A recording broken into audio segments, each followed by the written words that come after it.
This is unbelievable, Hokey. Today it's chicken nuggets, little grape leaves. What else you got over there? We got some Little naan hummus? bread, some hummus. Yeah, in my house we like hummus, right? My wife likes hummus. We do that, and so you know nuggets. I don't know what are the. I honestly I wish I could tell you what these things were called, but they're really good. God, are they good? Mm-hmm. I can't wait to get back to Salem's Market and Grill in person, but man, the stuff they bring here is incredible. Big party platters they have, great appetizers, great for football gatherings or a poker night, fresh chicken wings, one platter with 4 flavors, plain barbecue. Sriracha buffalo, is that how you pronounce that? Hokey? Sriracha? Yeah, sriracha sounds good to me. And garlic, anything from there Yeah. does. That is how you pronounce it. And garlic parmesan. So it's all there at Salem's Market and Grill. It's Meat Central, 2923 Penn Avenue in the Strip. What a place. What a place! What a place! And I met last week. I met the owner Abdullah and the CFO Mahmoud, and just good people. And they run a good business down there with good food. Something very curious happened during the break, Hokey, and we have to talk about What it. happened? Well, suddenly from out of nowhere, you think that the Steelers are going to scratch this one out. You made it sound like the Browns are really good, but how are the Steelers going to win? I don't know. I just think I feel good about this game. I do. I don't know how they're going to do it. It's going to be taking care of the ball and grinding it out. Listen, when you go on the road, it's a grind. It's a grind. And winning in Cleveland right now with when they've won the last 2 games and the Steelers got to go up there and they can't do what they did in the last playoff game, fall behind 28-0. That's for sure. Oh. Right? And so they've got to come out, and it's going to be the team that makes the least amount of mistakes is going to win this game, I believe. I think the Browns and the Steelers, end of the day, even though we talk about the second-ranked or the number 1 ranked offense of rushing attack in the NFL, the second-ranked run defense, I still think that the Steelers, overall, I think that they can fight toe-to-toe with this team, and it's going to be the team that makes the least amount of mistakes. I don't know, Hokey. You got to tell me how they're going to stop the run. And I'm worried also about them protect. They're going to be coming after Ben this week. They're going to be coming after him. He can't be sitting back there. He's got to move around a little bit because if he's in that same spot, 95% of the passes, getting a shotgun and hopping 2 steps back, Myles Garrett is going to put a target, and it's like a missile, right? Just going straight for that target. And so they've got to find a way to move Ben a little bit around that pocket. Or give those tackles a lot of help with Myles Garrett because he's going to pin his ears back and come. All right, let's get more specific then. Huh? Of course, they need to make less turnovers, control the run. What can the Steelers exploit with the Browns that will enable them to win the game? Where are the Browns' weaknesses, or where are the Steelers going to be able? Where are they going to be able to win this game? Well, I think this way. It's you've got to Chase Claypool's got to step up. I know he has an injury, a hamstring, but hopefully he'll be playing. He's got to play a little bit better than he played against the Seahawks. He's got to make some combat catches, and he's got to play like the big time receiver they think he is. And I think that's a mismatch on the defensive backs for the Cleveland Browns. Ben can put the ball on him, and when the opportunity comes, not forcing the ball. I just think the Steelers have an opportunity to move the chains that way. But to me, it's Najee Harris and his continued development. I think Najee Harris is going to be the difference in this game to me. And his ability to, he can not only has quick to speed, put the foot in the ground and go, but he can run through you. He's a tough running back, and I think you've just seen we're just scratching the surface on what he can do. And I think he'll be an impact on this game. Ben raved about McFarland yesterday. Mm-hmm. Said the speed element.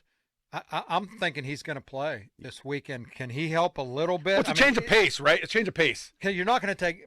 I guess in the training camp and the preseason, they used them both in the same packages. Yeah. Maybe lined up McFarland on the slot or something, which is kind of cool too. Yeah. I mean, I'm thinking McFarland might have an impact. I think he will, but I don't think that he'll get the ball 10, 15 times in this game, though, Cookie. But I think he'll have an opportunity and 2 or 3 times, probably more than that, maybe 2 or 3 plays that will, 10 plus yards, 15 plus yards that can they can move the chains, that can have an impact on changing field position. But there is something to be said about a change of pace running back, and they don't have that right now. In the first 6 games of the season with McFarland out of the lineup. I think the Steelers are going to play well defensively. You're never going to stop Cleveland's running game. Mm-hmm. but I think that they can make it reasonable. And I think two guys also on this defense, Hokie, and I wrote about this morning, need to step up and will step up and deliver star-level performances for a lot of the second half of the season here, if you want to call it that. Alex Highsmith, you know what you're getting from Watt and Hayward, right? Alex Highsmith and Minkah. Yeah. And the coaches, if you've seen the interviews over the past week, over the bye week, they're very confident that Mika's you're going to see a lot of production out of him in the final. Tomlin just raved about him yesterday. Listen, and there's been a lot of talk about the Steelers asking him to do a lot, and he's all over the field right now, playing at free safety, playing up in the slot, playing close to the line of scrimmage. And I wouldn't be surprised if you start seeing him playing more just true free safety, where he thrives and excels, and where he makes a lot of those plays. He's a phenomenal football player, and I think right now a lot of it too is these guys need to settle down. A guy like Minkah, where you know sometimes you're concerned about other guys doing their jobs and you're trying to do too much, because you've heard that message coming out of press conferences after the game. TJ Watson, we just need to do our job and execute, not worried about somebody else not doing their job and us trying to do their job for them. So I think you'll see guys settling in and making bigger plays in the second half of the season. Jody, you got another Browns question, because I want to ask Hokie about the big story of the week. Now I'm curious too. Please proceed. Well, you watched the Mike Tomlin press conference the other day. Hokie, are you interested in the USC or LSU jobs? Never say never, Ben. Never. And what did you make of that? And you knew, knowing Coach Tomlin, to me that was predictable. And you knew that he was going to shoot that down. And listen, he loves being the head coach of the Pittsburgh Steelers. They love, whether the fans, and I don't understand why they wouldn't, the Rooney's love having him as the head coach. Listen, if he was not here as the head coach for Pittsburgh Steelers, there is probably, of the 32 teams, 27 teams that would be frothing at the mouth to get them on their staff and be the head coach. He's well respected throughout the league, and the players want to play for him. And in my opinion, he took an offense to that, because it's a downgrade, right? It's like it's not a lateral move. It's a downward move. Joe described it as minor leagues versus the it really is. I'm not minimizing college football. It's great. He could maybe even make more money there, but does he want to kiss high school kids' butts? No. Does he want to smooze with boosters? No, that's not me. That's not who he is it? Now, listen, if something happened and he was a step down or in a couple of years, could he go to college football? Sure. But right now as it sits, and I think a lot of it too is when people start talking about a coach of his stature, one of the best in the NFL, who's been here this long, and starts asking, well, would you go to college? It's almost like you're saying that he's not doing well right now. If he was doing really, really well, people wouldn't even think that he would be leaving to go to college football. So what is kind of a slight to him to make him feel like to kind of say, hey, well, things aren't going well. You may be on the hot seat, so you're going to go to college. Well, but the devil's advocate of that, Hoagie, he's won 3 playoff games in 11 years. But you know what? What's the stat, Joe? If he misses the playoffs this year or doesn't win a playoff game, 5 years without a playoff. I mean, my opinion, and that's important, but the Steelers have had 3 coaches since 1969, right? And the Steelers are more interested about getting to the playoffs. They want to win it all, but the Steelers have won, 6 Super Bowl trophies, and so they're more they want to get to the playoffs, and anything can happen. And Tomlin's gotten them there more times than not. It's just they've got to be better in those playoff games. But to me, it's about getting to the playoffs that's important to the Rooneys. Well, yes, but he'll also, if they don't make it this year, it'll be 3 times in 4 years that they didn't even get there. Yeah.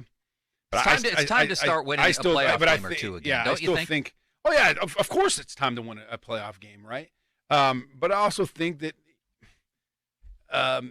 there's been some players too that haven't produced in those games, right? No doubt. You look a few years ago when you go into playing, was it New England? And like the very first series, your stud running back Le'Veon Bell just drops, right? I mean, in big games, it's been very clear when I've been in the locker room in the team room the night before a game. And Coach Tomlin's very clear, in big games, A games, right? When you're talking about good on good, your A players got to play A ball. And if your A players don't play A ball, is that on the coach?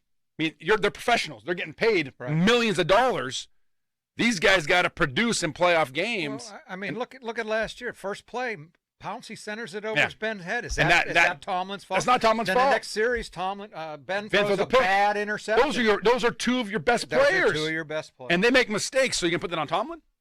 I mean, No, but I like it did the fact nothing they different. dropped 48 on the Steelers on his home field on Tomlin. Sure, but also you look at what happened. They've been through, I think, 2 picks in the first quarter. He did. That's your best player at the time, right? Ben throws 2 picks. Pouncey snaps it overhead. They get a touchdown. And let me tell you now, I've been on that field, and when somebody returns a kickoff, opening kickoff for a touchdown, or something like that happens on the first play of the game, it puts you, I don't care how good your team is, it puts you on your heels and puts you in a daze, and it's tough to recover. And you hope by the time that you recover, you're not down 28-0. Was the AFC title game against the Ravens the most violent game you ever played in? Man, I think every game I played with the Ravens was violent. I remember, I've started in a lot of games against the Baltimore Ravens. I remember one time playing one on a Sunday night football game here at Heinz Field.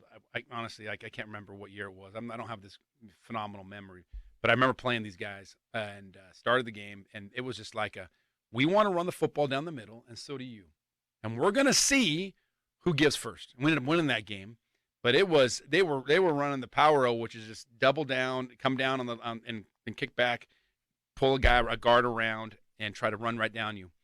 And man, I got that probably 30 times, and it hurt to walk until like Thursday.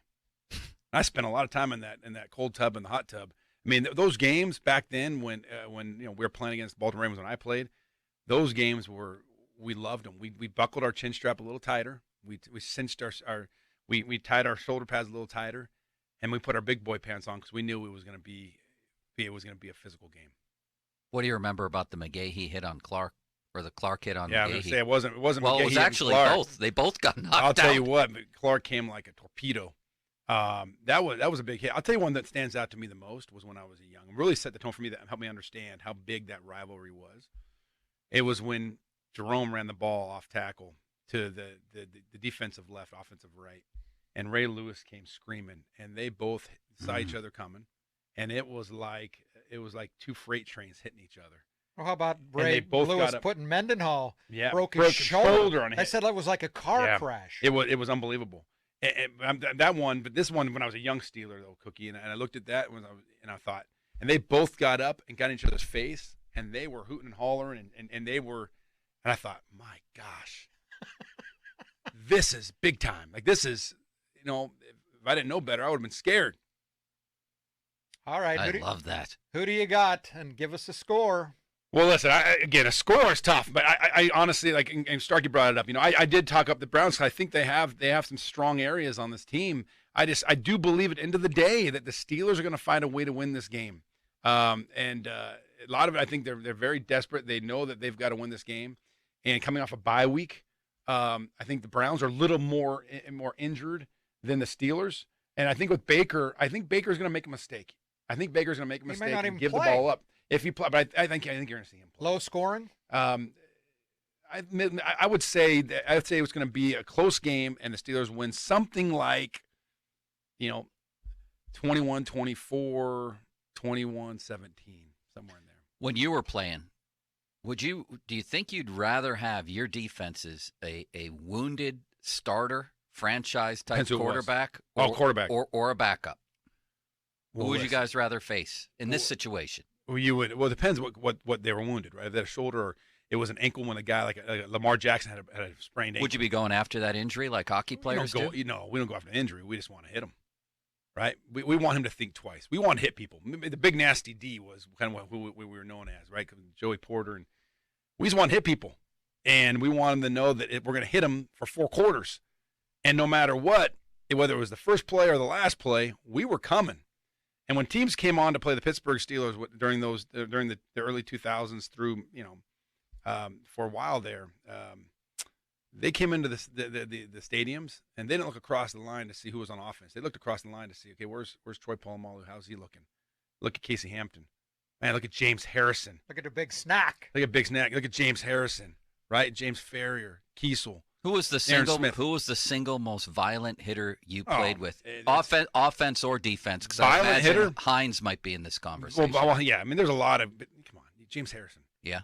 Brutal.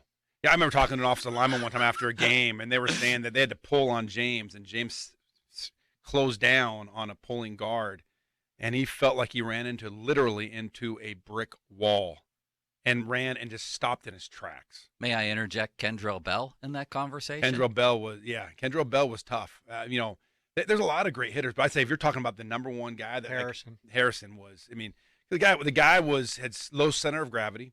He was like one muscle. I mean, the guy was just like, it's like his body was just like a muscle, and I love that description. And you just hit him, and it's just like, kind of like the old cartoons when we were kids, right? Wow. Hokie, it's been a blast, man. It's been a blast with them as always. Good stuff. Do you like chicken wings, Hokie? I do like chicken wings and chicken nuggets today. And these other things they look delicious. I'm about ready to dig in. Hokie, eat your lunch. See you next week. Yeah, you guys got warm food because you went back and forth in questions. I got to sit here and eat cold food now. That's all right. You won't be the first. I'll survive. I'll survive. We'll talk to you next week. Have a great weekend, Hokie. You too.